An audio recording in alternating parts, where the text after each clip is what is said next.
Hello and welcome. I'm Jamie. And I'm Steph. And we are your hosts for the Star Trek Deep Space Nine Parmach cast. Parmach, of course, being the Klingon word for love. Because on this podcast, we believe that love will save the world. And that the Deep Space Nine crew are all in a massive polyamorous relationship web. Hey, that too.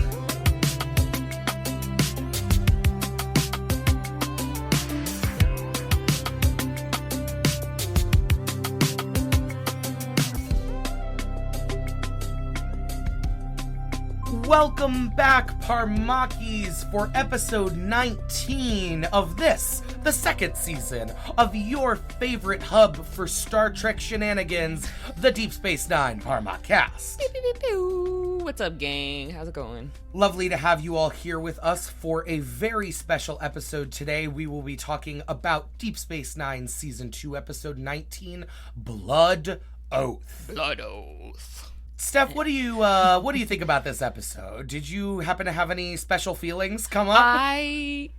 Jamie, it's so funny that you ask that because I fucking love Klingons. Swinging they dicks and they batleths around. I simply love these ridiculous, beautiful space Catholics. Yeah. Yes, well, that's not true. Worf is more a space Catholic. Klingons generally are not really space Catholics, but no, they're space samurais. But yeah. But yeah, I love it not only because it's Klingons, but it's Klingons from, of course, our original series of Star Trek. So it's true. Extra special Klingon times for stuff this week. Yeah, this one is taking it back to the original DNA, the progenitrix from which all other Star Trek is birthed, and we love to see it. We do. We really do. It doesn't always work when they try to do like a clear through line from the original series to the later Treks, but when even when it doesn't work as a perfect through line, I still love when they try, when they're like, let's embrace where we've come from, the history of this franchise, and especially when it means bringing back some phenomenal actors like we get in this episode, our Klingons 3. Yes, our Klingons 3. We 3 Klingons of Kronos are. Exactly, Steph, exactly. Yeah, I just think that these 3 are such a fucking delight. They are, yeah. There's a lot of other good, fun stuff that goes on in this episode, but even if it was just the 3 of them being delightful in like a black box empty stage for 44 minutes, I think I would still love it. I actually really wish we could see that now. Like this episode as a black box theater production, I think would be great. Yeah, it would be. Unfortunately, all of these guys are dead now, so we have missed our opportunity, but tragically, it can live on in our imagination. That's just for you and I and for our audience now. And in our hearts, and that's where it's most important. Absolutely. As long as you do not get your heart eaten by a geriatric Klingon. Yes, and that is a key part of today's episode as well. It's true. Although they threaten several times for it to be a key part of the episode, and then we never follow through on it, which it doesn't feels a little quite bit happen. No, I was robbed of the heart eating that I was promised. It was Chekhov's eaten heart that didn't come to pass, unfortunately. Not Ensign Chekhov, but not Ensign. No, Anton, different Chekhov. Well, given all this, Jamie, what flavor of episode would you say we have today? We've got a pretty even half and half split between Days of Our Lives of Dax, a flavor that we have become used to, that we love, that we enjoy, that we've already gotten some delightful morsels of this season, and we're coming back for more. And also a new one, at least for us, but which will become quickly, I believe, a hallmark of the DS9 tradition, which is Fun with Batleths, a Klingon story. Yes. And we're so excited for this, our inaugural Fun with Batleths episode.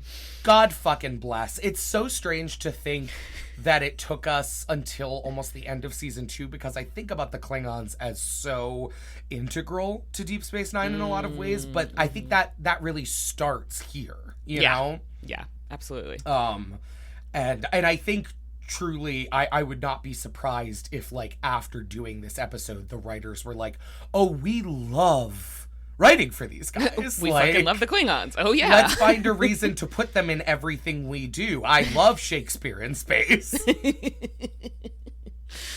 Yes. Let's dive into it. Let's get into it. I'm excited. All right, let's just do it. Yeah, no use dragging this out any further. As we said, we're talking about season 2, episode 19 this week, titled Blood Oath. This episode was directed by our old buddy Winrich Colby and written by Peter Allen Fields, with a release date of March 27th, 1994, a Sunday. And we open in Quarks, where the eponymous bartender is explaining to Odo that he called him for help with an elderly, drunken Klingon who refuses to leave the holosuite. For 3 hours, the Klingon has been refighting the Battle of Klak de Kelbracht, a famous conflict between the Klingons and the Romulans a century prior.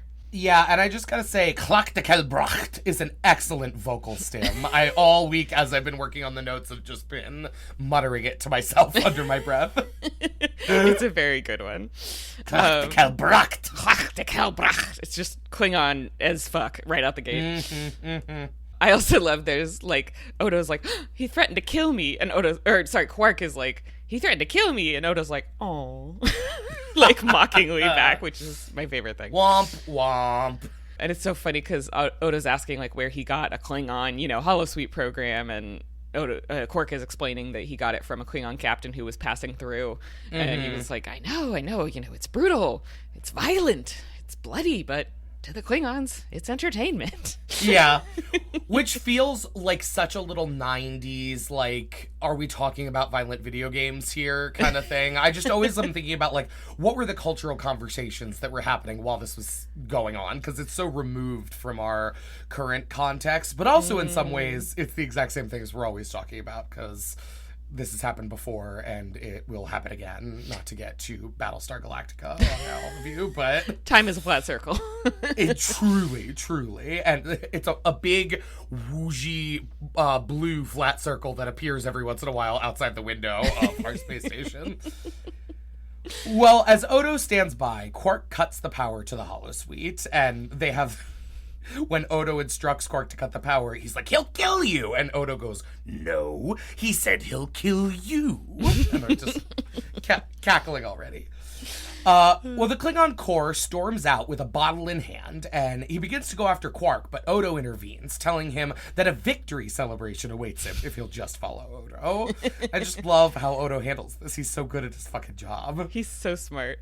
I feel like they could really use him in New York right now in the aftermath of the Knicks victory. He would definitely be able to de-escalate quite a few bar shenanigans, definitely. Hashtag Nixon 5. Hashtag Nixon 5.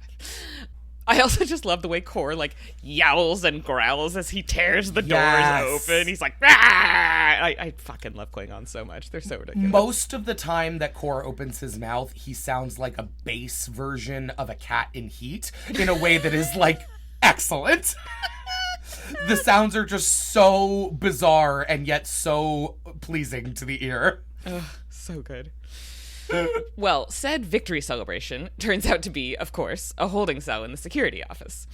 Another Klingon, Koloth, soon arrives to bail Kor out, but seeing that Kor is still drunk, Koloth tells the imprisoned Klingon that he's disgraced himself and their purpose. And there's a great little moment. Odo turns around and Koloth is just standing there behind him.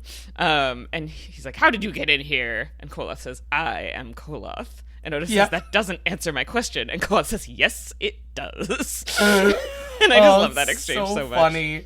But also, Odo, he came through the wide open door right behind him, just like everyone else. Like, what? Yeah, I was Are we pretending now that security is this, like, really high stakes area? Like, no, that's not how this is ever I was worked. like, the door's open automatically, Odo. Like, unless you hit the button, that's what they do. Like, whatever. I enjoyed that we got this line, so I'm not going to complain about it. Yeah, exactly. Also, just the phrasing of disgraced himself and his purpose made me think of I am the oldest of 5 kids, and one of them was born when I was 15, and so I have a very, very little sister, and she, when she was like, you know, a little thing, was just the belle of the ball, the star of the show at all times, constantly performing. And we have this great video of her where she's getting extremely frustrated with my other sister and brother, at like to the point where she can't quite like figure her words out, like what she wants to say to them, and she just goes, "You have the wrongest purpose." And it so kills cute. Me every time, and I'm like, yeah, Kor, he's got the wrongest purpose. That's... He truly does.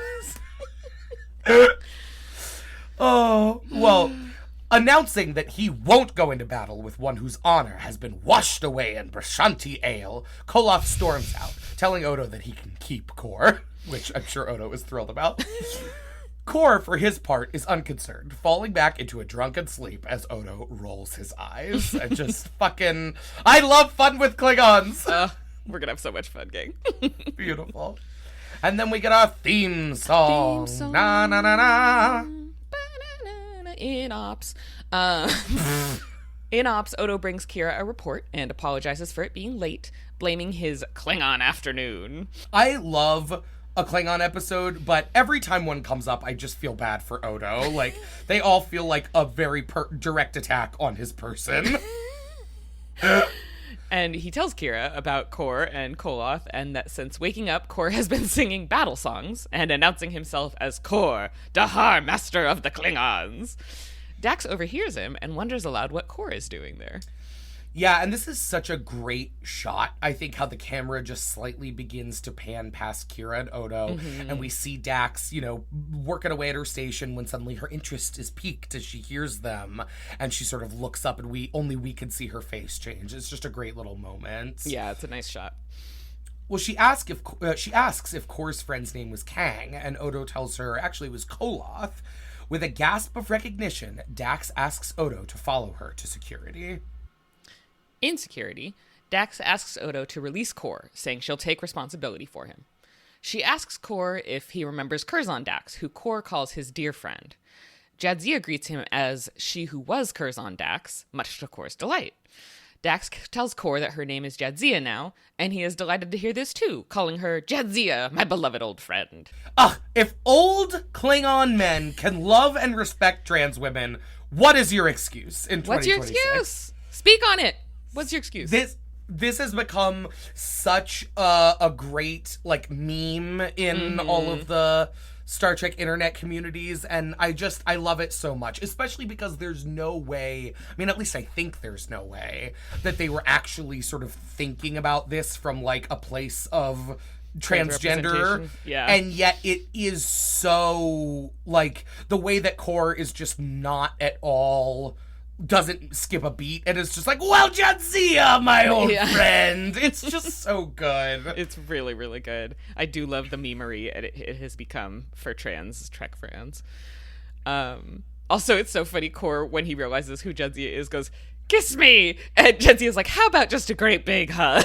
Yeah. He's like, I might as well take advantage of the fact that my old friend is now a 10 out of 10 hottie and be like, we should kiss. She's like, let's go for a big Klingon hug. You're still unfortunately old and wrinkly, so maybe no kissing. With respect, peace and love.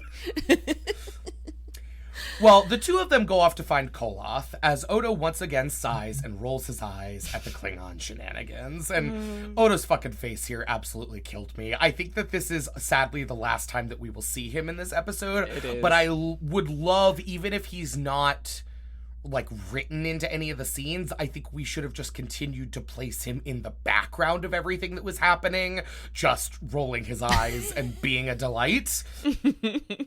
I recently went to see the new Masters of the Universe film, which unfortunately was pretty bad. I really wanted it to be good because tragic.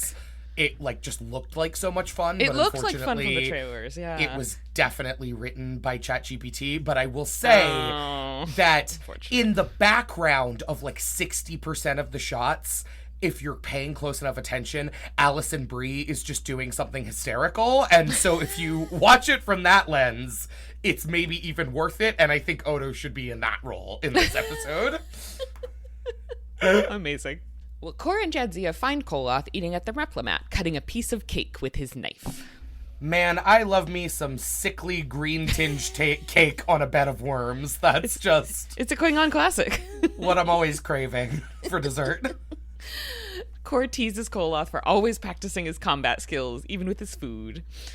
Koloth takes in Jadzia and complains that the Federation has insulted them by sending a lieutenant to greet them. Jadzia reminds Koloth that he never did like the Federation much, reminiscing about what a difficult man Koloth had been to sit across from on the negotiating table. Koloth realizes who Jadzia is, but while Kor has no problem accepting Jadzia as Dax, Koloth insists some mistake must have been made, that Kang must not have known that Dax was no longer Curzon. Like, again, ostensibly this episode is not about being trans, but it's also 110% about being trans. Like, yeah, no, it 100% is. There's, like, separate stuff about the, like, honoring past commitments and all of that we have gotten into with Dax previously. Mm-hmm. But this one is also, like, the way that they use the Klingon misogyny to sort of, like, very much make it about gender is really interesting.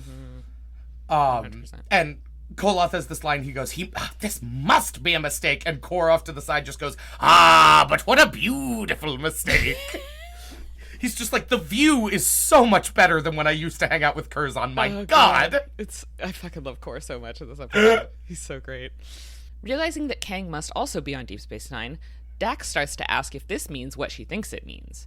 Kang himself arrives and confirms that yes, he has brought the four of them back together after 81 long years because he has finally found the albino. This is such a good fucking intro into our plot. I am, like, on the edge of my seat. I love it. I mean, good. Obviously, I've seen this episode many times, but, like, even still, I'm down to clown. This is... they've got me. We're hooked, baby. We're hooked. Later in Kang's guest quarters on the station, he and Koloth are still reluctant to accept Jadzia as Dax.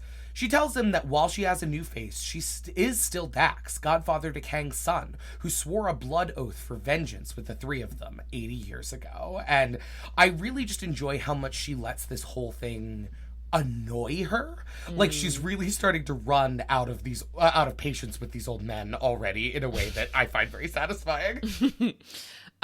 She also says something to Kang, which is, don't mistake a new face for a new soul. Which is such an interesting line to me, especially because our last Dax episode was her very intensely being like, I am not Curzon. Right. Like, I am Jadzia Dax. And it's this constant like push and pull. This is who I was and who I am now that makes the Trill and Dax just really interesting from a character perspective. Yeah, absolutely. I think it's an interesting and specific choice of words to say don't mistake a new face for a new soul, because you're right, we did spend a lot of time in the Arjun episode with her sort of being like, I'm Jadzia Dax now, I'm not Curzon Dax, like this is a different phase of my life, this is a different, like you should not just expect me to be Curzon.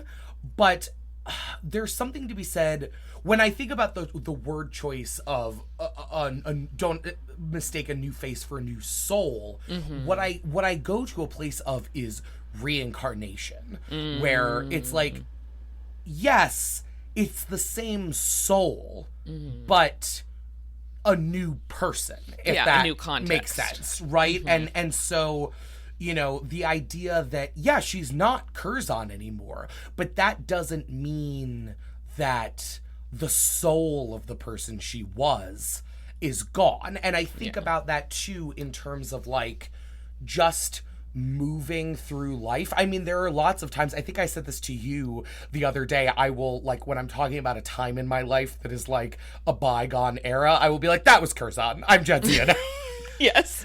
Because it's like, yeah, we all go through periods in our lives that feel like very different people to us sometimes when we get to a point where we have grown and changed for the better or worse from that person that we used to be. And I think it's interesting to think about that in the context of the Trill, where she's like, yes, I've grown and I've changed and I've learned not to be abusive and like all of these things. Shitty. But I'm still fucking Dax. Yeah. Like, in still many ways, I am still that same person, and it's just very interesting to sort of have an episode now playing with the other end of that tension after we sort of wrestled with it in the other way earlier in the season. Yeah.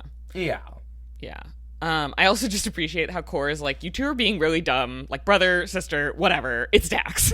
Yeah, Core is really the only one that gets it here in a way that is like frustrating because of the other two, but also deeply satisfying. Where it's like, Core. Yeah, we don't have to waste time. He gets Core, it. The Dahar master. Exactly. While relenting for a moment, Kang tells them all how he found the albino with the help of one of his discarded wives, who he met and cared for years ago. Upon her recent death, she had the location of the albino's sanctuary sent to Kang by messenger. Kang was able to confirm the albino's presence at the compound with about 40 men for security, killing the traitors who gave him the information to make sure that they couldn't warn the albino. And these 3 old retirement home rejects being like, 40 men? He's completely defenseless!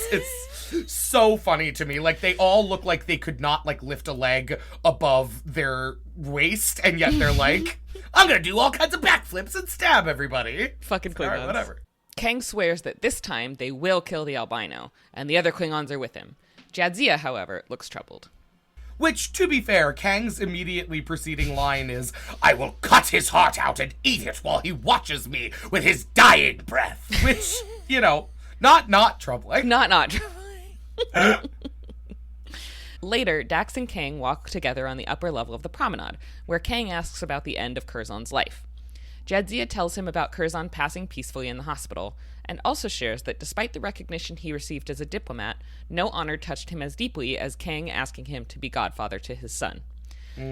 She also tells him that the blood oath Curzon swore with Kang and the others was extremely important to him. I'm just so glad that we're finally getting to all of this.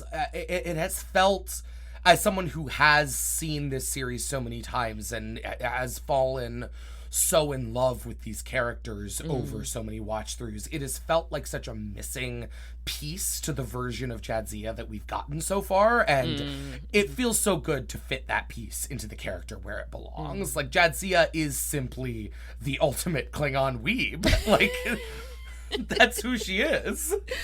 She loves to watch Klingon anime and wear her Klingon kimono, and... It's true. It's who she is. It is. Also, it's funny because Kang says, like, Curzon understood Klingon nature, and Jadzia says, there was always a bit of Klingon nature in Curzon, and I was like, yeah, that man loved to party and fuck. Yeah, absolutely. This also, I was just like, that's Steph. Like, aww. the most Klingon non-Klingon. Aw, you say the sweetest things. Well, Kang tells Jadzia that he knows that in Trill culture, the new host of a symbiont has no obligation to the past commitments made by former hosts. Jadzia counters that a Klingon blood oath can never be broken, but Kang says that things have changed for the Klingons and that nothing is the same as it was, even a blood oath. And I just had to note the Klingon chef catching some undeserved strays here as Kang is like, and now our warriors are opening restaurants to serve the grandsons of men I slaughtered in battle. Like, okay. I was like, he is a successful small businessman. Excuse you. Like, seriously. Like, what did he do to deserve this? To Deep Space He's Nine. the reason you were able to get your green cake and worms, presumably. You are so right. Like, he did that, Kang. They don't serve that shit at Quarks. No. No, they do not. Well, Kang tells Jadzia that she is released from Curzon's oath and that she owes nothing to him or the other Klingons. Later, while on duty in Ops, Jadzia shocks Kira by asking out of nowhere how many people she killed while she was in the underground. Crazy. Wild choice. Kira is extremely uncomfortable with the topic, understandably, and Dax apologizes and says they can stop talking about it. Yeah, the dynamics in this scene are just so fucking funny. Nana looks like a deer in headlights, and she's just so confused why Dax is doing this to her at 8 a.m. on a Tuesday. Dax, this is a Wendy's. Absolutely. Also, like, bringing this up at all is wild, but then to do it at work, like, essentially in your cubicle? Like, yeah. Dax, please, come on, pick the moments. It's never been her strong suit. No. After a beat, Kira asks jokingly, why? Were you thinking about killing somebody? Dax's reply, me? Is extremely unconvincing. So Kira grabs Jadzia and steers her away to a corner where they can talk privately.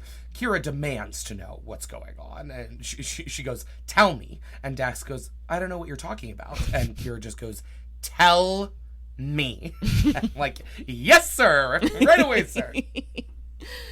Jadzia explains to Kira that 80 years ago, the albino was the leader of a band of depredators who were raiding Klingon colonies. 3 Klingon warships were sent to stop him.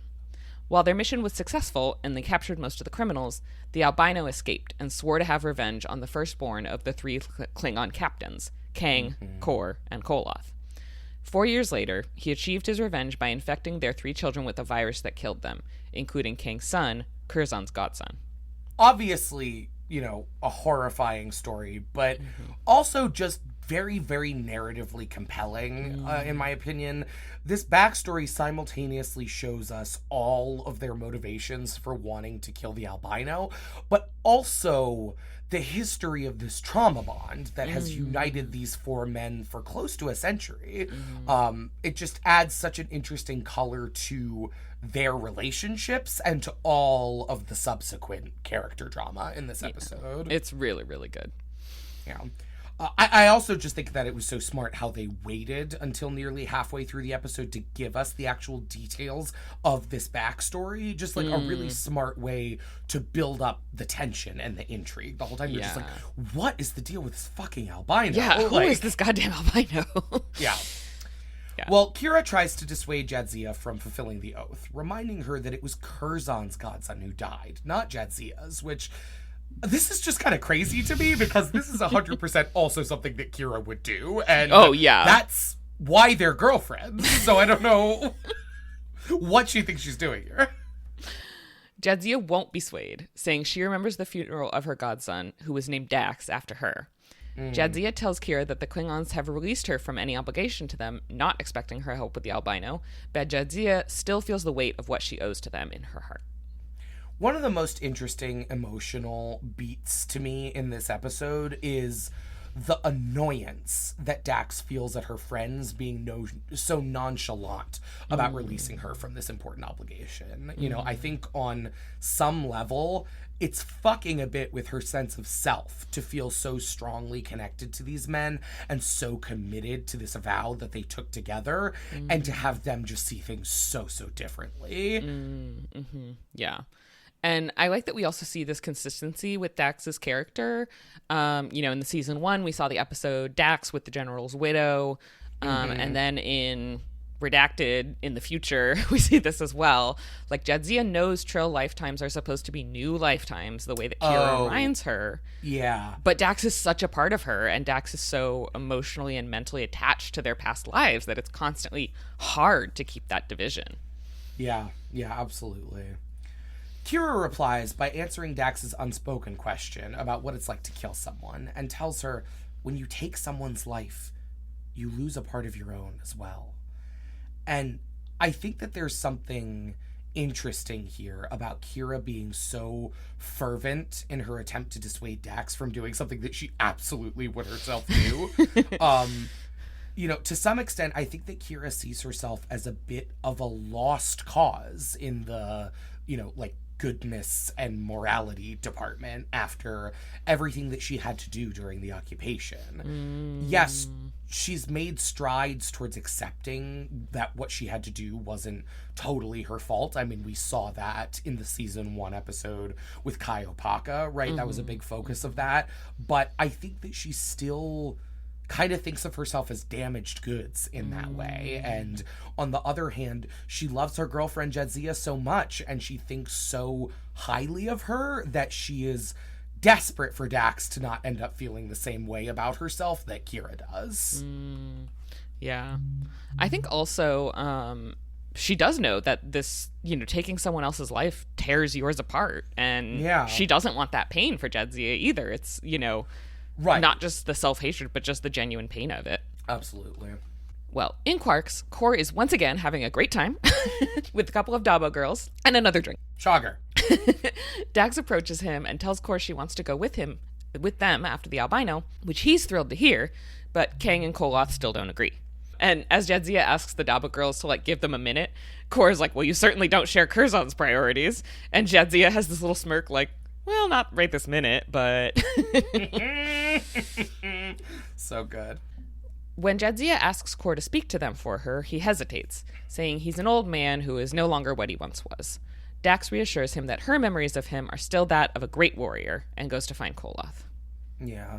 These two just have such excellent chemistry together, and I love, an unconventional pairing like that. You're, a beautiful 30-year-old woman and her, ridiculous Klingon grandpa is, such a fun dynamic. Yeah. Also, I don't love, the fat joke element of it, but as Kor is, patting his belly and telling Dax, I was once far less than you see, and far more than I have become. That's fucking dialogue, baby. Yeah. The DS9 writing staff is so fucking good at writing for the Klingons. They really are. Yeah. It's just so satisfying to me. That line was excellent. Yeah. Well, Jadzia finds Koloth in a holosuite practicing his Batleth technique and tells him she's coming with them after the albino. Koloth tells her that her presence will jeopardize the mission and tries to dismiss her, but Jadzia calls for the computer to create a Batleth of her own and challenges Koloth to a duel.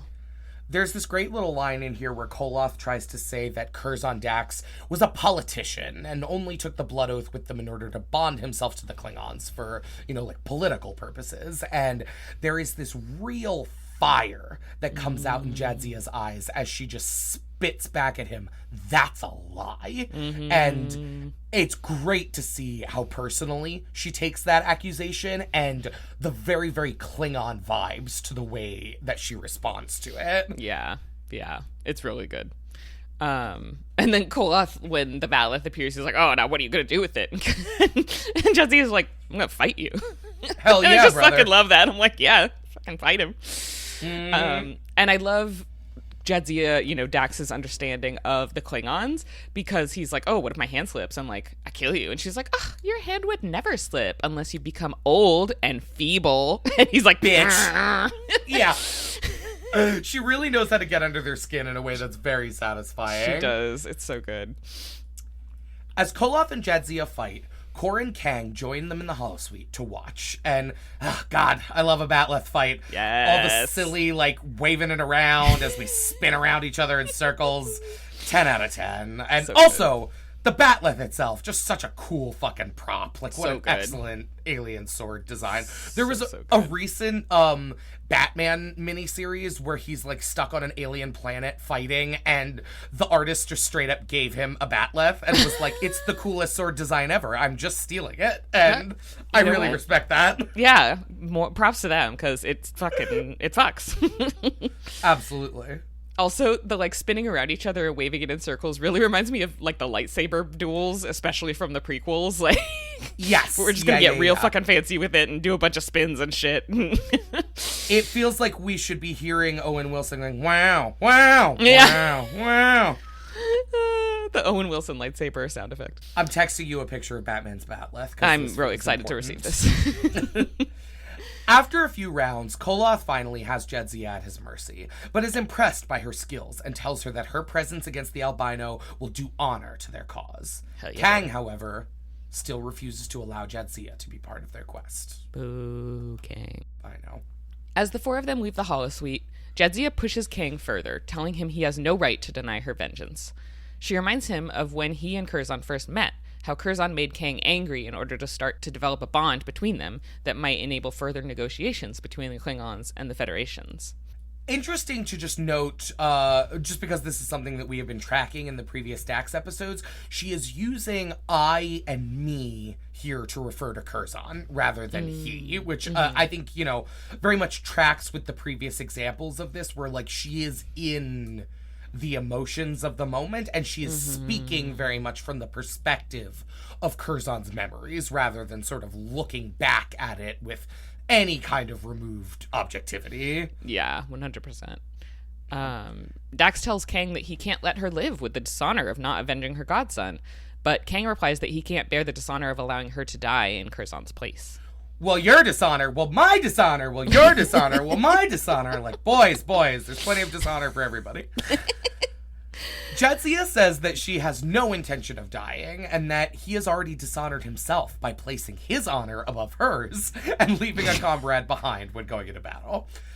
She says that perhaps he's right, and Klingon honor is not what it used to be.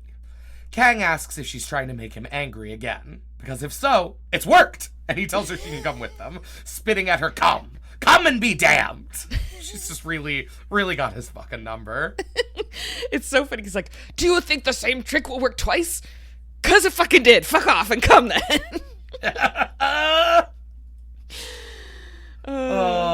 Well, as Dax packs in her quarters, Ben arrives to preemptively deny her request for a leave of absence, Kira having told him everything, which made me laugh out loud. Like, Ben would love to get through 1 month on DS9 without having to convince a member of his senior staff to not go rogue. It's not going to happen, by the way, Ben. It won't, yeah, sorry. Not in the cards for losing you. battle. And it's so funny, he comes in and he says, Dax says, I was just about to come see you, and he just says, no.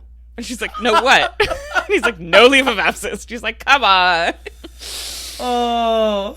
Yeah. So she talks about the importance, of the blood oath to Curzon, but Ben points out that Jadzia took an oath too when she joined Starfleet. Mm-hmm. Jadzia tries to leave, asking Ben to not force her to disobey a direct order. Ben stops her and tells he's never understood Curzon's oath, knowing that it flew in the face of the Federation's laws, as well as what he views as Curzon's fundamental morality. Jadzia counters that the Klingons have their own laws, and that in this matter, she's chosen to honor them. I really enjoy Ben just being like, and another thing! I have never understood what it is with you and all this Klingon nonsense! It's just like he's been waiting to say this to Dax for a while. Yeah, he just needed a Dax to chew out about this. It doesn't matter which one. Exactly. Well, Ben asks if Jadzia is even capable of carrying out this act of vengeance, and she admits that she's not sure, but hey, there's only one way to find out. Which is certainly a take. Yeah, certainly one way to look at it. Ben asks if she really expects to just come back to the station, even if she survives, and to just resume her duties like nothing has happened. Jadzia responds that that'll be up to him, and leaves.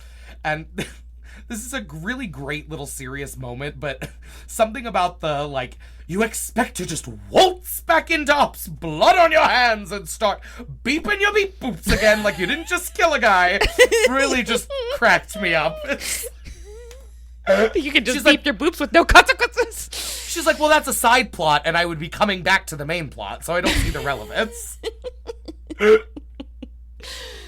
Well, on Kang's ship, on the way to the Albino's hideout, the Klingon trio and Jadzia discuss their strategy.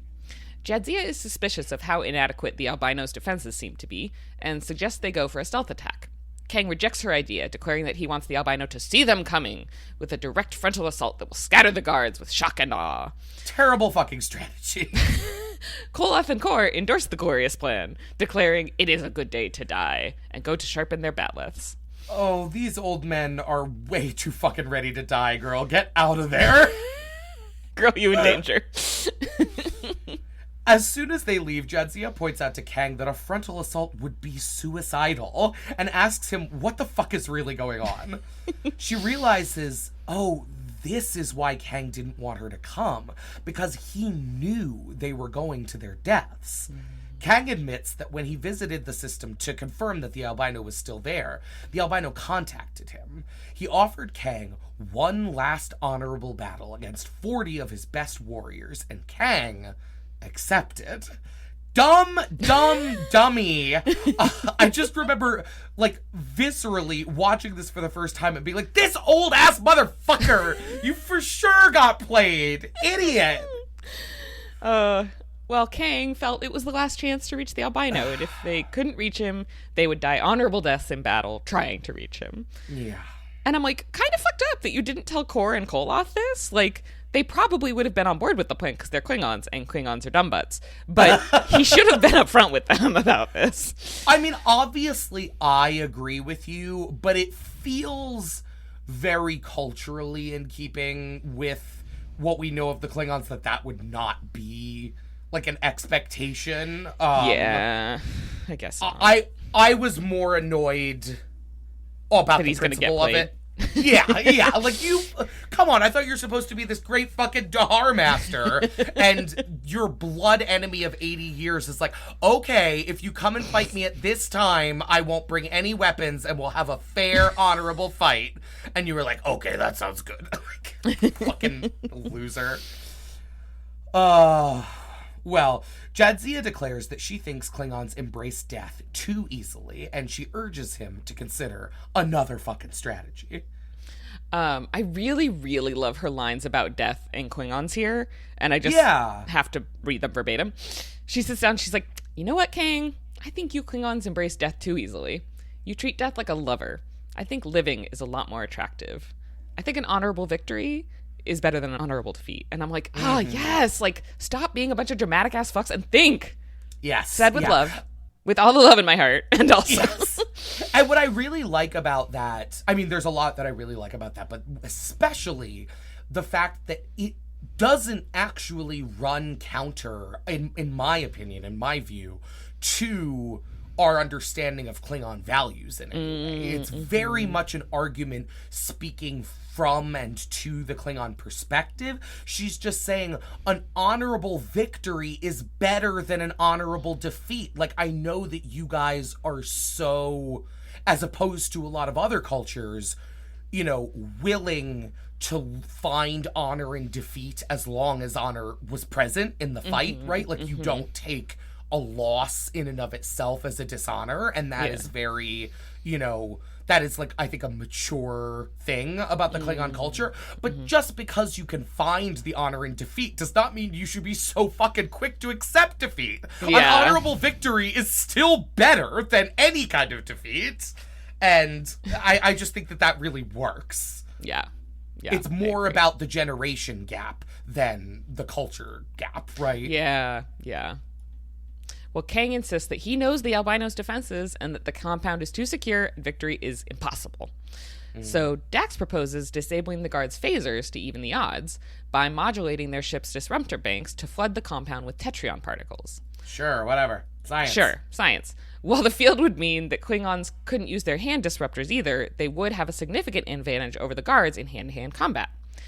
Kang agrees, saying, perhaps it is a good day to live. I love when Klingons have a little moment of, like, respect for science only because it helps them fight people better. Like, oh, all right, you know, maybe you eggheads have got something you going fucking on nerds. Yeah. Actually, I would like to drop some TOS lore here. Please do. Kang's wife is his science officer on his ship in the original series episode that he is introduced in. I'm sorry, that man's not a flaming homosexual. Well, here's the thing. He's standing there, and he's like, this is my science officer and wife, Mara. And Jim is like, this is my science officer, Spock. I'm like, and your husband. You can just say Got it. We're setting up a contrast. Yes, except That's it's not really a contrast. Funny. It's just, here are two power couples.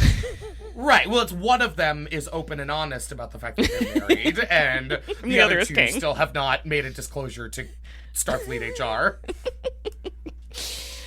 They want to be able to fuck Raw on the ship without being bothered, and so... you know, fair enough. Yeah. It's an admirable goal for any officer.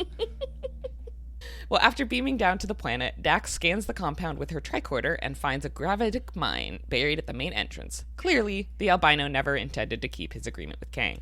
Clearly! The trap, idiots. however, gives them an advantage, since the albino will only be focused on the main gate. Kor points out that they don't know if the albino is even in the compound, so Koloth goes off to ask somebody if he is. All these three guys are just so specific in their mannerisms. Like, these characters feel so lived in despite not appearing on screen since the late 60s. And it really just contributes to the humor and is, I think, the standout of the episode. Like, I mean, as we were saying about the black box, it's like these guys, they're just so watchable. Yeah, 100%. While he's gone, Kor, Kang, and Jadzia plan their attack. The Klingons will disable the sensor array, knocking out the albino's communications and scanners, while Jadzia creates a diversion at the compound's armory to draw guards away from the main house. Meanwhile, Koloth finds a helpful lookout who tells him that the albino is inside, but at the first sign of trouble, he'll move to a more secure command post within the building. They got so fucking lucky he was even on this planet at all with the trap set up. Like, you know, I guess he really was just an overconfident little bitch at the end of the day, because there is no tactical reason that you should have been anywhere near this fight. Yeah. Whatever. He's just an overconfident little bitch, as you said. Yeah. Also, why do these guards all look like RoboCop? That's a really good point. Like, way too close to RoboCop for it to be a coincidence. An accident. Yeah. I think. Yeah. They just had some stuff lying around in the costume shop, and they're like, whatever, no one will notice. The party clasps hands before splitting up to attack as Kang declares, "May Kahless guide us on this day of vengeance." Yeah, and then they, you know, go and charge off on their mission, and I'm just laughing out loud at all the fucking hand-wringing throughout this episode about killing the albino, when Koloth for sure just sliced one of these guys' necks wide open, just like casually walking on the way in. Yeah, I don't understand that part, but, you know, like, whatever. We did not go here to kill one person. We came here to kill 41 people. Yeah, a bunch of people. Yeah. Whatever. I guess it only counts if you're a named character. I guess. Otherwise, it's just, you know, collateral damage. It happens. Also, Jadzia's, like, going off to find the armory, and she finds a guard and taps him and is like, "Excuse me, can you tell me where the tennis courts are? I seem to be lost." And then, like, smacks the shit out of him. And it's just, I love trolling ass Dax. It's so good. So funny, but also it's such a long comment, and it's like, this guy had so much time to stab you. You're so lucky that he waited for you to finish delivering your line. Well, we wouldn't have a show if he killed her, so. True. Yeah, I have to keep in mind that is the number one driving force behind yes, she all is of these the events. main cast, so. Jadzia successfully blows up the armory and escapes, and the albino realizes his trap has been outmaneuvered. He tries to order the guards to the inner defense perimeter, but the Klingons have already sabotaged the power station, leaving him trapped in the main hall with his aide and only a few guards. Jadzia and the Klingons reunite and storm the main hall, fighting the guards hand to hand. And Kang here has one of the hardest battle cries of all time as they run into the chamber, yelling, "Look upon your executioners, killer of children!" I fucking love Klingons! So fucking good. So good. This should be the part where you just hear, "Ah!" This must have just been so fucking fun to film, like, especially for the 3 Klingon actors to come back and be Klingons again. Like, they must have just had the best fucking time. I can't imagine. Yeah, it makes me wish that we had batless on TOS, because they weren't invented until TNG, but that just would have been excellent. Yeah. Well, Koloth is stabbed by one of the guards and falls back against the wall. As he lies dying, Kor kneels beside him and tells Koloth he will sing the story of his courage so that the children of all Klingons will know it. Kang fights his way through the guards to take on the albino himself, and the two fight ferociously. When one of Kang's swings misses and his batleth breaks against a railing, the albino takes advantage of his moment of shock and stabs him. Kang falls to the floor, and the albino sneers, "No vengeance today, Kang."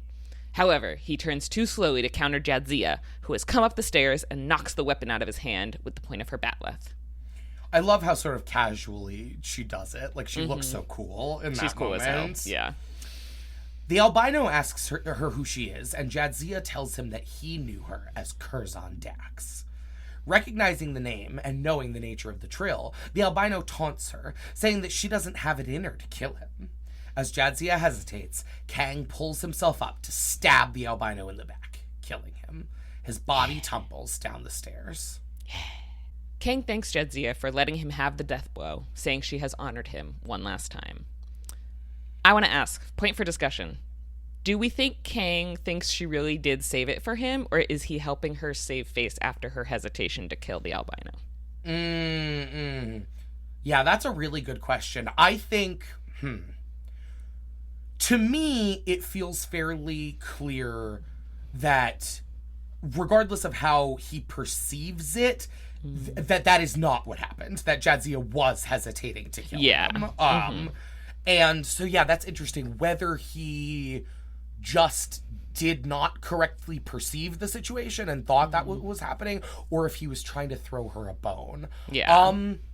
I am inclined to say I think he was trying to throw her a bone. I think that there was, to me, it feels like a moment of recognition that, because the Klingons can be so black and white. It's either honor or dishonor. Yeah. Like, there's no in between, all of this. And I think in his dying moment, there's part of this that feels to me like sort of a, respect for the ways that Dax does fit together with their customs and the ways that she is, in a lot of ways, like an honorary Klingon, despite the fact that something like committing cold-blooded murder is difficult for her, and that that does not cancel out all that she did for them by coming here and fighting alongside them like this, and him just being like, I am more than happy to be the one to strike the final blow so that you just don't have to. And it just doesn't have to be something that we worry about because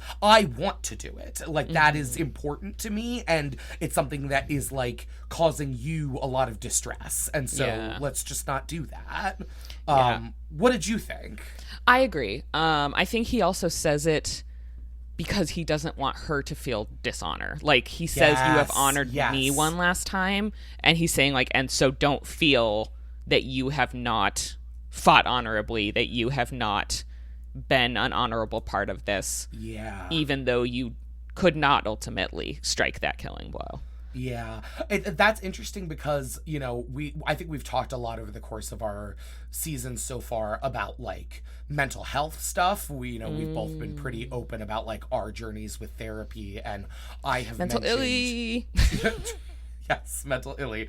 I have mentioned that, a big thing on my journey and something that I think is really important to the management of mental health overall is how you reckon with narratives. And I think that the ways that Klingons interact with honor and how their perception of their honor is so significant to their mental health is very much wrapped up in narratives, right? It's we tell ourselves a story about how honor works, and we're very quick to declare that something has honored or dishonored something, right? Yeah. And I think it's a framework by which we can exert a little bit of control over the narrative of our circumstance. Because, I do think that Jadzia is experiencing a moment of questioning her own honor there, and her friend does give her this beautiful gift of telling her a story about her honorable act there in that moment that she can hold on to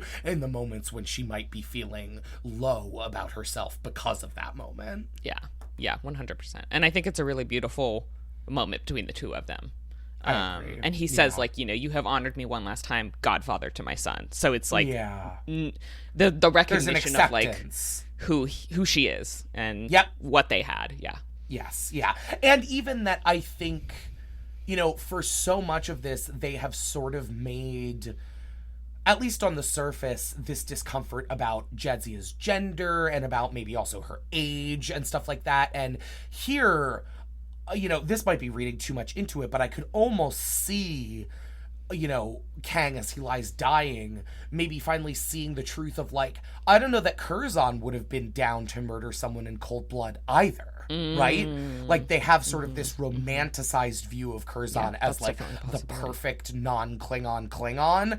And being real with ourselves, I think that relationship probably did have a lot of tension between the fact that you all shared the same culture that Curzon had profound respect and appreciation for, but ultimately was not a part of. And I think in that moment, Kang is really finally seeing Curzon in all his complexity within Jadzia. Yeah, and he accepts it. And yeah, exactly. Well, Kor joins them and tells them that Koloth is also dead. Kang tells Dax that he was right.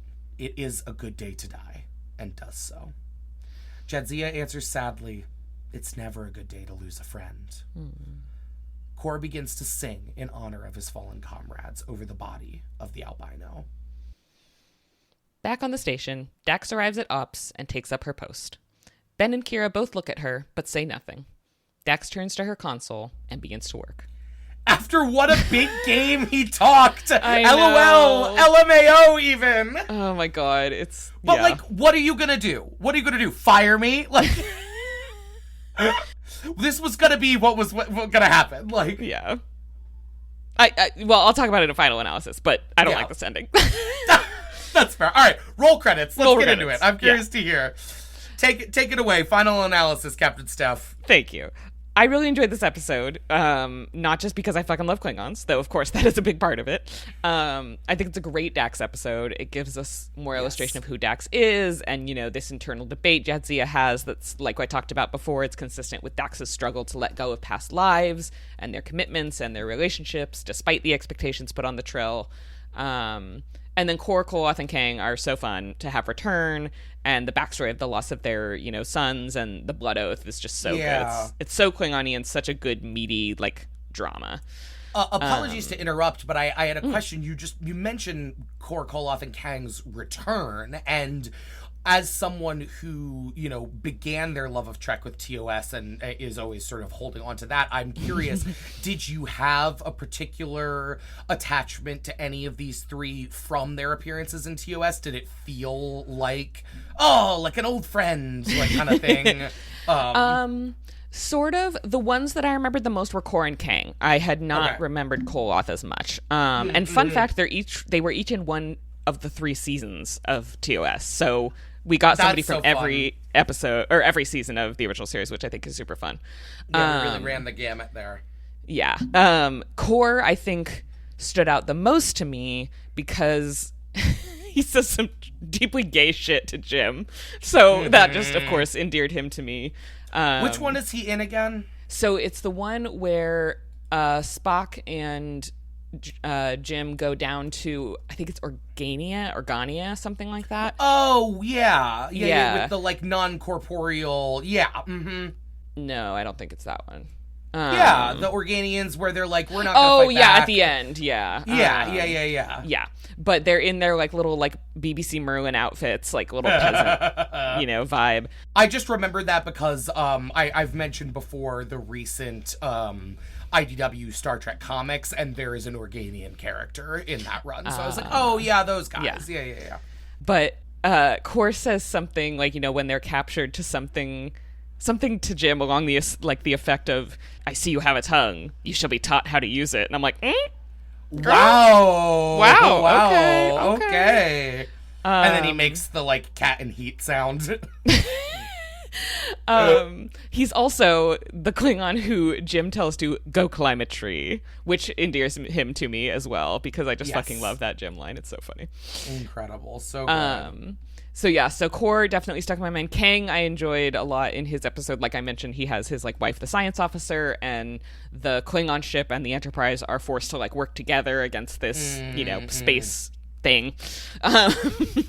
Sure, as you do. As one does in Star Trek. And then Koloth is in The Trouble with Tribbles, actually, the classic. But that's so funny. Honestly had not remembered him that much, so sorry. William Campbell. No, that's fair. Now that I think about... Well, actually, never mind. That's a spoiler. Moving on. Yeah. But yeah, so it was fun to just have the TOS guys, like, back and, you know, doing the Klingon bits. I hate the ending, just because, not the part with the Klingons, that part is great. I hate the ending because literally he's like 30 seconds. The last 30 seconds. One, because it's 30 seconds long, and it's like, do you expect to come back with no consequences? And then that's exactly what happens. Like, it feels very like we ran out of time, so we can't address this any further, and it leaves an otherwise very strong episode on like a note, in my opinion. Yeah, I get that. I think that is completely reasonable.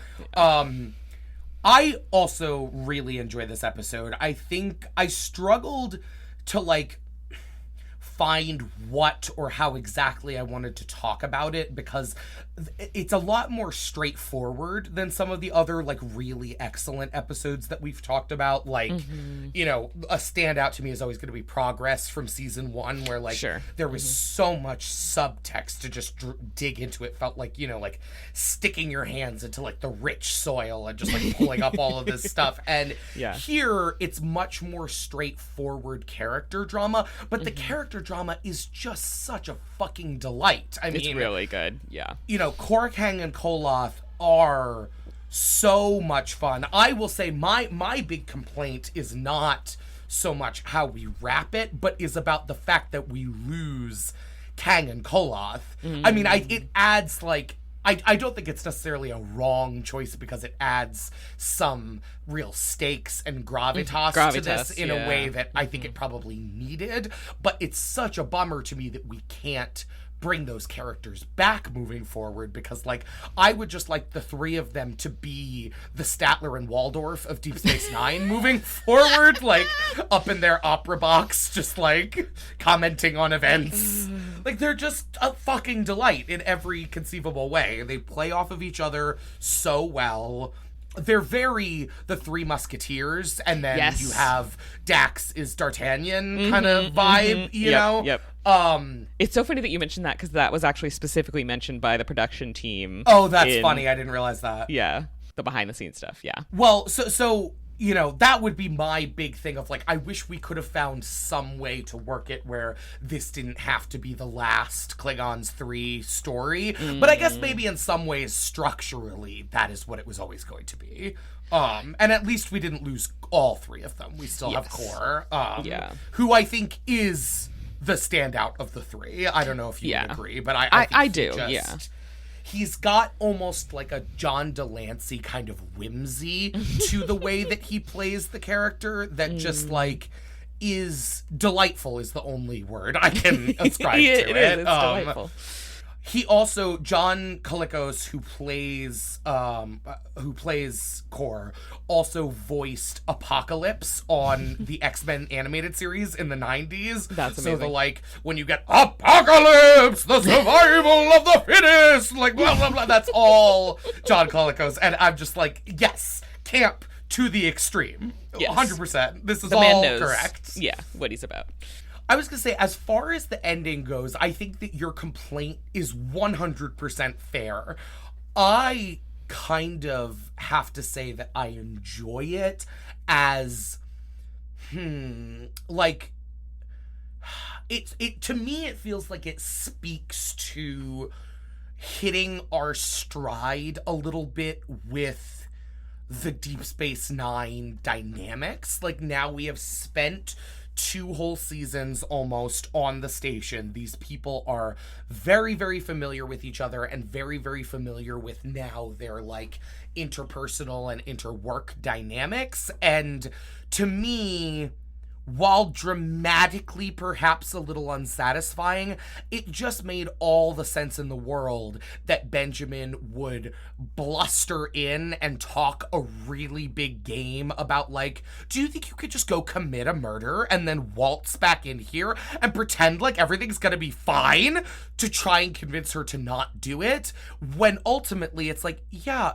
that was never going to end any other way. Yeah. What were you going to do? Court-martial her? Like, no, you weren't. Yeah. No, you weren't. Yeah. That was not going to happen in a way that, like, if this was Jean-Luc Picard, absolutely he would. And that's not to say that I think that Picard cares less about his officers than Sisko does. That's not at all what I'm saying. But I think that Picard has this sort of unbreaking, unyielding, unflappable faith in the Federation and Starfleet that he's like, well, if really this was something you had to do, a court-martial will bear that out. Like, you will have nothing to be worried about. Whereas I think Benjamin has a much more, gray and, from my perspective, clear-eyed. But, we can argue about who has the more clear-eyed view of how these things work. And he's like, you know what? Starfleet just doesn't need to know about this. Yeah. Like, I don't need to be buried in paperwork about this for the next 2 months. This does not need to ruin the career of one of the most promising young officers I've ever served with. Like, this can just be fine. This, and in a way that, like, I just don't know that she really gave him much of another choice. Yeah, that's true. So maybe it would have been nice if they could have, like, had even just, like, 2 lines of dialogue back and forth. Exactly. Yeah. Like, I don't think the ending should have been different exactly, but like we could have had them have a conversation about this. Like, but also in some ways, if they have a conversation about it, then maybe Ben feels like he does have to file a report. Whereas if it's just like, all right, she's back, like, we're just gonna, like, to some extent, he has to do what he told her she could not do, which is just pretend that this didn't happen. And he is in a position to do that because he has the power in the situation, unlike her. Yeah. I mean, not even like a conversation of like, what happened, tell me, but just like an acknowledgement. I don't know, would have been. Yeah. It just you feels get so one. abrupt. This was your one, and now we can't do this again. Yeah. But it's still, a very strong episode, but I still don't like the ending. I think that's fair. No, I completely think that's valid. All right, you want to take us away with our behind the scenes? Yes, we have so much to dig into here. It was hard to narrow it down, honestly.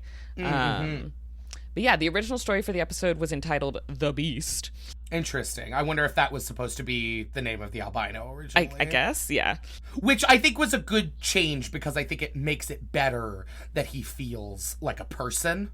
Like, I was almost a human. Obviously, he's not human, but that he feels like a person and not like a monster kind of character. Yeah, like he was a human or a humanoid who made choices that were terrible. Yes, exactly, because it makes it just more that sinister. were monstrous. Yeah. Yes.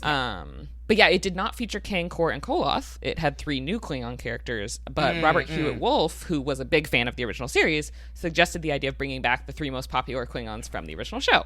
So Kor, played by John Colicos, Kang, played by Michael Ansara, and then Koloth, played by William Campbell. Yeah, an enormous swing and a W from Robert Hewitt Wolf. That's 100%. Like... This is why it's important. I mean, I know you need a balance, obviously, but this is why it's important with franchise media to have people working on it who are invested in the franchise. Like, again, I'm not saying everybody. I think it's also important to have an outside perspective and someone who can tell you when you're doing too much fan service. But, like, this is an instance where not only did he have the idea to do it, which was obviously great, but he had the awareness of the material to be like, what about those 3 guys? Like, they would fit perfectly into the story we're doing because he had those fond memories of TOS. And so I think that's like not only a win, but a great example of how you do successful legacy franchise media. Absolutely. Well, when the DS9 team started looking for the 3 actors after they decided that they wanted to have them come back and reprise their Klingon characters, they found Michael Ansara and John Colicos pretty easily, but they actually had trouble tracking down William Campbell. As it turns out, he was hard to contact because he was at sea at the time doing the Trek convention cruises, so literally... And this was back before cell phones, kids. Right. Or before cell phones that you could, like, reasonably carry around with you, at least. Before they were, like, a brick size. And yeah, at first John Colicos was reluctant about this because he felt the script was completely contradictory to the original Kor, who was, this great military officer, and kind of turning him into a buffoon. Which, like, have you met a man that got older? Like, yeah. That's crazy. Michael Piller reassured him that while he would start out a little dipsy, he would be quite heroic in the end of the episode. So Colicos relented, and actually he was the one who suggested that he be the surviving Klingon to tell the story when he was told that the writers were debating whether to kill all the Klingons off or leave one still standing with Dax. Yeah, which I think was such a strong choice, not only to save the Kor character for future stuff, because, not only the great relationship we've established between him and Jadzia, but like a living piece of Star Trek history. Why throw that away so quickly? For sure. I also think it would have really, really changed how the ending landed emotionally for Dax if she had been the only survivor. Yeah, that would have been real rough. Yeah, I think it was important that Dax and Kor get to mourn Koloth and Kang together. So I'm really glad that they did that. Me too, yeah. The writing staff for this episode considered having the 3 Klingons appear as they did in the original series, meaning no forehead bumpies, but ultimately decided against it. When Michael Ansara asked why the Klingons looked different, he was told, the Klingons live to be very old. Very, very old, and there's a natural physical metamorphosis. Yeah, sure.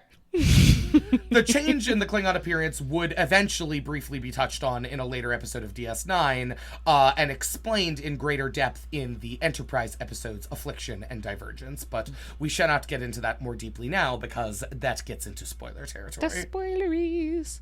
The exterior of the Albino's fortress was a house in Pasadena, designed by none other than the famous architect Frank Lloyd Wright. Which, extremely fucking cool. Which is very cool, yeah. That was one of the big things that I had for design, and then I was like, oh, because we didn't design this. Frank Lloyd Wright. Because it was Frank Lloyd Wright. Got it. Understandable. And they built a model of it, which was the one that was blown up to show the destruction of the armory. That was built on Paramount's parking lot on Van Ness. Yeah, because you don't want to blow up the actual soundstage, so we'll just go out to the parking lot. That is usually a problem when you do that. And then the temple, like, thing, the interior was actually a set built for Star Trek The Next Generation for the episode Masks, which I'm sure many of you are familiar with as Masaka's Temple. Ooh. Yes, that's when Data turns into, like, a mysterious demigod for reasons and then builds a temple inside the Enterprise. As one does. Again, for reasons. It's what happens. It's what happens. Oh. Well, lastly, Terry Farrell was a big fan of this episode with the depth that it revealed of Dax, and William Campbell has commented that he, Michael Ansara, and John Kalikios all greatly enjoyed the episode as well, and I think that that is very much reflected in their performances, where, like, you could just see they're having a good time. Oh, and it's, yeah. All right, well, with that, how about we pivot over to Design Corner, our segment where we talk about the sets, the costumes, the sounds, and, you know, overall production design of this episode. Hell yeah, brother. Let's do it. You want to get us started, Steph? Love all the Klingon outfits. Like, they're all very Klingon, but have the slight differences in, like, materials and cuts and, like, you know, little bits and bobs that are on them. Really love that. Yeah, it sort of tells a story about, like, the level that these 3 have reached in their career, where there's no longer pressure to, like, wear the exact uniform that everyone else does. They sort of have their own, like, distinct thing going on.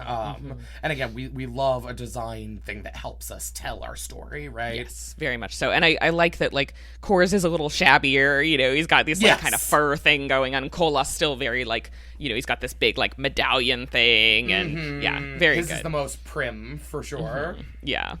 The albino's face look, as well as the jumpsuit vest costume combo that he has, I liked a lot. Yes, yeah. The makeup I found a little bit confusing on the albino, only insofar as I thought that they could have made it look less Klingon if they didn't. It did want look a little there to Klingon-y, be... yeah. Yeah, and they do have him have the line where he's like, I don't want any of that Klingon filth to get... So it's like, okay, so he's not a Klingon, but, like, it's just, why not make it more aggressively different? And also, he's not that pale. For, like, his whole thing being the albino, like, I mean, whatever. Comparatively, I suppose, to the Klingons he is, like... Sure. So it's all relative. Sure. Well, they just call him that because he's paler than they are. Yeah, he's not actually an albino. And the last one that really struck me was Jadzia's, like, Klingon battle outfit. Like, she has this, like, in her closet, I guess, just in case. She has, like, this, like, neat little turtleneck dress number that then you put the Klingon armor over top of. Yeah. It's, like, a fun layered look. Yeah. It's a good look. Yeah. Yeah, those are all good pulls. I also had, in addition to that, the interior of the albino's command center, which I guess was the set that was the temple from TNG. It's just super, super fun, and especially how it has lots of different physical levels for the dynamic action to take place across. I think it really helped with the filming and staging of that final battle scene, the way that the command center is sort of laid out. And I just thought that was a really good piece of design work. I agree. It was a good one. And obviously, shout out to the bat lift. Not designed always, for this episode, always. But anytime we fucking see love the it, bat lift. it's like, God damn. It just, like, it's so such a... It's so, not only is it cool looking, but there's such a, I don't know if this is the right word exactly, but like an ergonomic quality to it where it just feels like you could really, like, it would be so satisfying to hold and swing and twist around. Like, I want one. Yeah, same. All right. Well, with that, thank you all so much for joining us for this episode and for our discussion of Blood Oath. We have one final segment left in today's episode, a little something we like to call Consulting the Orb of Prophecy, where we look ahead into the future of the series and discuss spoilers that relate to this week's episode. If you've watched Deep Space Nine before, or you just don't mind spoilers, stick around after we sign off for that discussion. If you're watching along with us for the first time and don't want to be spoiled for future episodes, you're going to want to hop off after the sign-off. The Star Trek Deep Space Nine Paramount cast is recorded in San Diego and Fremont, California, and produced by us, as well as our Klingon dahar master, Peter. A big thanks to friend of the show Matt, who produced our theme music, and to Tumblr user at GrandCon221B, whose Star Trek pit crew was used to generate the avatars of us featured in the show's cover art. New episodes drop every week on Spotify and Apple Podcasts. If you have any questions, comments, or would like to chat with us about Star Trek, you can email us at ds9cast@gmail.com. You can also find us on Instagram, Twitter, and Blue Sky at ParamountCast for updates and memes. Last but not least, if you're enjoying the show, please review and give us a 5-star rating on Apple Podcasts. It really helps other folks to find the show. And please join us next week for our discussion of Deep Space Nine Season 2, Episode 20, The Maquis, Part 1. Okay, bye! See you then! Love you!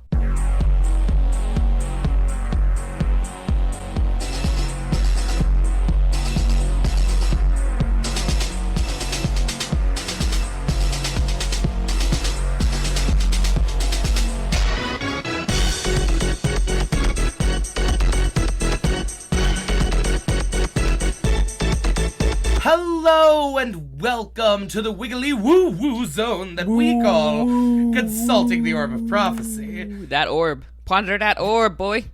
This is where we talk about all the things that have not yet happened in the show and how they relate to the things that happened in this episode. And we've got not a lot of direct connections, but a lot of allusions. A lot of allusions, yeah. This episode. A lot of references, yeah. Would you like to start us off, Steph? Sure. I would like to start with what I call Dax simply cannot let go of shit. We saw it earlier in season 1. I mean, that was less Dax not letting go of shit and more Dax, like, continuing to want to protect someone, which, like, that's fair. But there was still very much, like, an attachment to Anina Tandro that felt like it was more than... Yeah, exactly. And so we will encounter this once again. Obviously here in this episode, and then the famous one, which is Rejoined, where Dax encounters the symbiont who was joined with the wife of Tarius Dax, if I'm remembering correctly.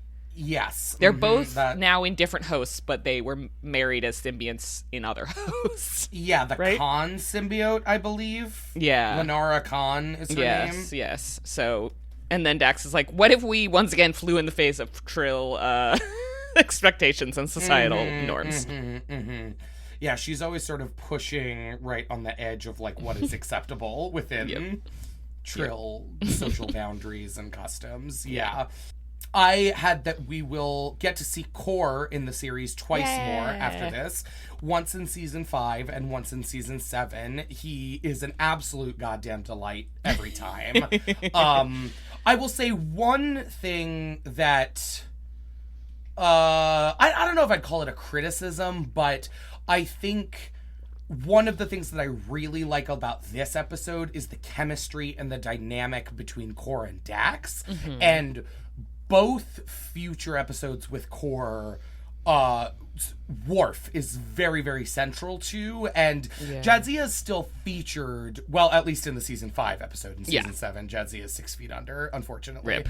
But yeah, it does sort of become more about Worf in a way that, like, is understandable, because a lot of the Klingon stuff starts to orbit around Worf. Yeah. But I would have liked if we could have gotten more Kor and Jadzia before the show ended. I agree.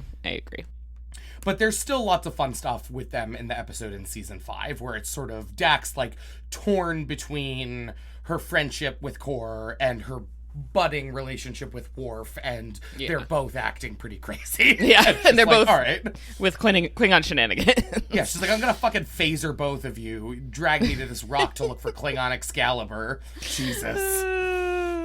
Yeah, I'm excited to see Kor again. Yeah, me too. It also feels like this episode is sort of setting up the eventual arrival of Worf in season 4, and how from that point on, DS9 will kind of become the Klingon show once that happens. Like, it very much is. I mean, we get a lot of good Klingon stuff in TNG too, but, like, there is an entire war between the Federation and the Klingon Empire that is sort of, like, central to the narrative, I think, in season 5. And so, yeah, all of this Klingon stuff is, like, only going to get more and more baked into the fabric of the show. Very much so, yeah. I also think that this episode kind of, in a way, sets up Worf and Dax's eventual marriage.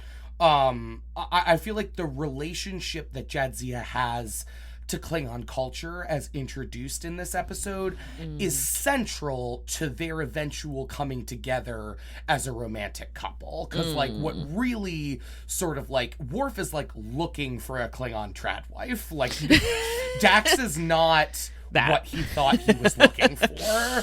But in addition to all of these ways that she is funny and witty and smart and, like, these things that he didn't expect to be attracted to, she also is very deeply grounded in Klingon culture in, I think, a way that, like, made him be like, oh, like, maybe I can still have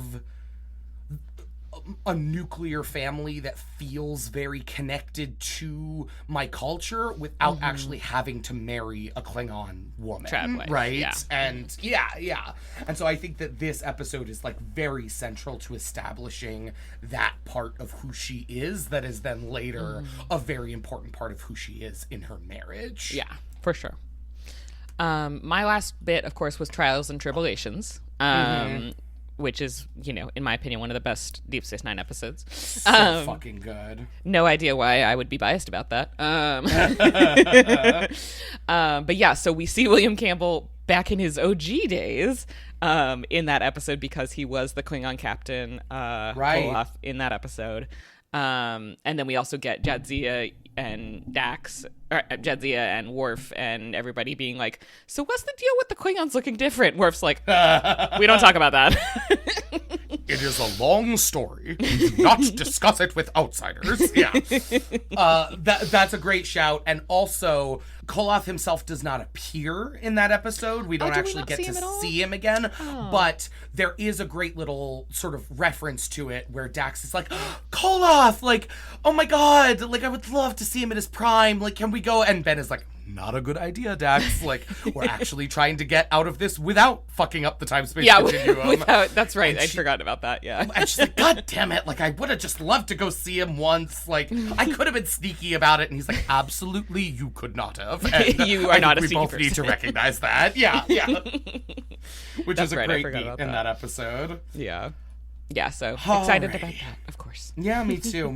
I can't wait to get to that. That was actually the first episode of Deep Space Nine I ever watched, because I had finished TNG, or I was working my way through TNG, and I heard that this episode existed, and I was like, what if I just go watch it? And I was like, who are all of these characters? What the fuck is going on? Like, how did Worf get here?